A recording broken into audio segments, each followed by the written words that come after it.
इस डांस करते हुए बच्चे को तो आपने कभी न कभी देखा ही होगा। क्या आप जानते हैं कि ये बच्चा किस फेस्टिवल को रिप्रेजेंट कर रहा है? जी हाँ, मैं बात करने वाला हूँ ओणम फेस्टिवल के बारे में, जो केरल का बहुत ही फेमस फेस्टिवल है, जिसे केरल का नेशनल फेस्टिवल भी कहा जाता है, जिसकी शुरुआत 26 अगस्त से 5 सितंबर के बीच में हो चुकी है। और इसके पीछे का जो सिग्निफिकेंस है, इसके पीछे की जो स्टोरी है, आइए आज उसको जान लेते हैं। कि जो महाबली है वो असुर वंश के यानी कि राक्षसों के बहुत बड़े राजा हुआ करते थे और बहुत ज़्यादा धर्मनिष्ठ थे, दानवीर थे और हितैषी थे।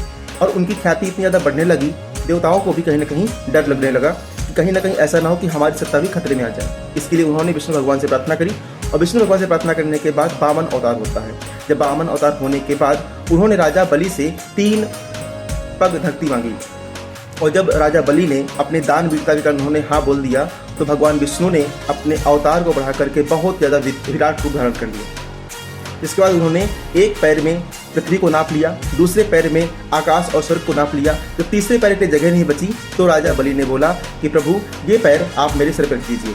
और इस तरीके से जैसे ही उन्होंने पैर सिर पर रखा तो राजा बलि पाताल चले गए। लेकिन जाते ही उन्होंने ये बात बोली कि मुझे साल में एक बार अपनी प्रजा से मिलने का मौका दिया जाए। इसके बाद से भगवान विष्णु यानी वामन अवतार जो भगवान थे, उन्होंने हाँ बोला और इसके बाद से हर साल इस टाइम पे ये मान्यता है कि राजा बलि अपने प्रजा से मिलने के लिए उस जगह पर आते हैं। इसमें बेसिकली कुछ और फेस्टिवल्स हैं जिनको जोड़ा गया है। सबसे पहला है पुक्कलम, यानी कि फूलों की सजावट की जाती है। दूसरा है ओणम साध्य।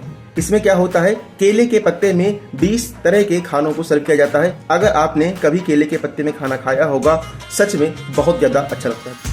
तीसरा बल्लम कल्ली, यानी कि नौका वाली दौड़। जो स्टार्टिंग में आपने वीडियो देखी थी वो इसी वल्लम कल्ली फेस्टिवल की है, जिसमें बहुत से लोग आकर के अपने अपने नाव पे कंपटीशन करते हैं और जो नाव जीत जाती है उसको विनर घोषित किया जाता है। चौथे नंबर पे आती है आपकी पुलिकली, यानी कि बाघ नृत्य। तो लोग जो होते हैं बाघ का मुखौटा बना करके अपने पूरे शरीर में और डांस करते हैं बाघ के लिए। पांचवा जो है वो है कथकली। कथकली में क्या होता है, ये भी एक सांस्कृतिक नृत्य है जिसको आपने कहीं ना कहीं टीवी में या कभी ना कहीं मोबाइल पे आपने देखा ही होगा, बहुत ज़्यादा फेमस है।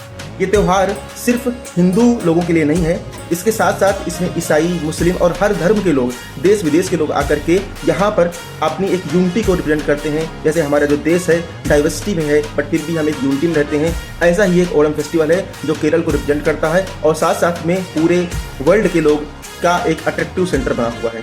क्या आप इस ओणम फेस्टिवल के बारे में आपको जानकारी थी या नहीं थी, कमेंट बॉक्स में ज़रूर बताइए।